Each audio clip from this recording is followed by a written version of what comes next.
I was 18 years old when I got married. I belonged to a very conservative family, a Baloch family, where good daughters never say no to their parents.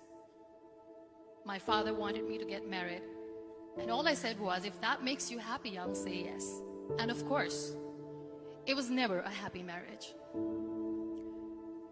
Just about after 2 years of getting married, about 9 years ago, I met a car accident. Somehow my husband fell asleep and the car fell in the ditch. He managed to jump out, saved himself. I'm happy for him. But I stayed inside the car and I sustained a lot of injuries. The list is a bit long. Radius ulna of my right arm were fractured. The wrist was fractured. Shoulder bone and collarbone were fractured. My whole rib cage got fractured. But that injury that changed me and my life completely was the spine injury. Many people came to rescue. They gave me CPR. They dragged me out of the car. And while they were dragging me out, I got the complete transection of my spinal cord. Those 2.5 months in the hospital were dreadful. I was at the verge of despair. One day, doctor came to me and he said, well, I heard that you wanted to be an artist, but you ended up being a housewife. I have a bad news for you. You won't be able to paint again.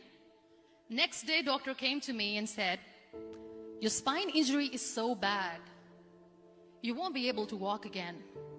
I took a deep breath and I said, it's all right. Next day, doctor came to me and said, because of your spine injury and the fixation that you have in your back, you won't be able to give birth to a child again. That day, I was devastated. I started to question my existence. Why am I even alive?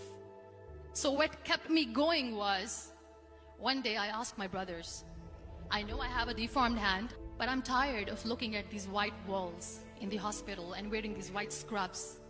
Bring me some colors, bring me some small canvas. I want to paint. So the very first painting I made was on my deathbed, where I painted for the very first time.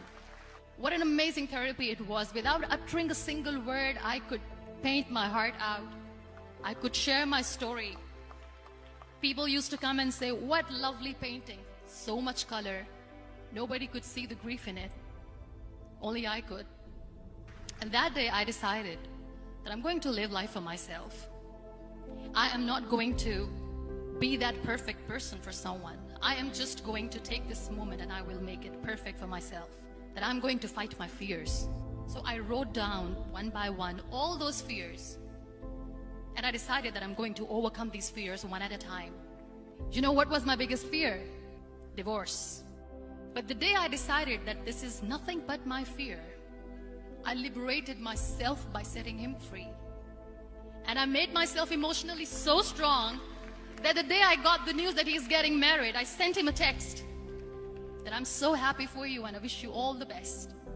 And he knows that I pray for him today. Number 2 was, I won't be able to be a mother again.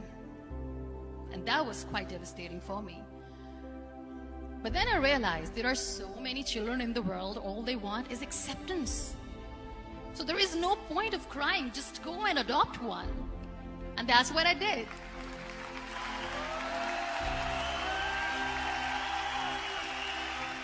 I gave my name in different organizations, different orphanages, and I waited patiently. 2 years later, I got this call from a very small city in Pakistan. I got a call and they said, are you Muniba Mazari? There is a baby boy and would you like to adopt? I could literally feel the labor pain. I said, yes, I am going to adopt him. I am coming to take him home. And that day, I was 2 days old, and today he's 6. You know, when you end up being on the wheelchair, what's the most painful thing? People think that they will not be accepted by the people because we, in the world of perfect people, are imperfects. So I decided to appear more in public. I started to paint. I have done a lot of modeling campaigns. I decided that I'm going to join the national TV of Pakistan as an anchor person. I became the National Goodwill Ambassador for UN Women Pakistan, and now I speak for the rights of women, children. I was featured in BBC 100 Women for 2015. I'm one of the Forbes 30 under 30 for 2016.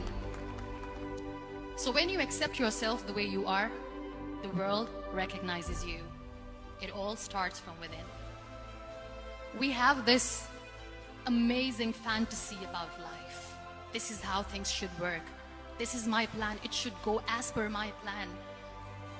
If that doesn't happen, we give up. I never wanted to be on the wheelchair. Never thought of being on the wheelchair. This life is a test and a trial, and tests are never supposed to be easy. So when you are expecting ease from life, and life gives you lemons, then you make the lemonade, and then do not blame life for that. It is okay to be scared. It is okay to cry. Everything is okay, but giving up should not be an option. They always say that failure is not an option. Failure should be an option, because when you fail, you get up, and then you fail, and then you get up, and that keeps you going.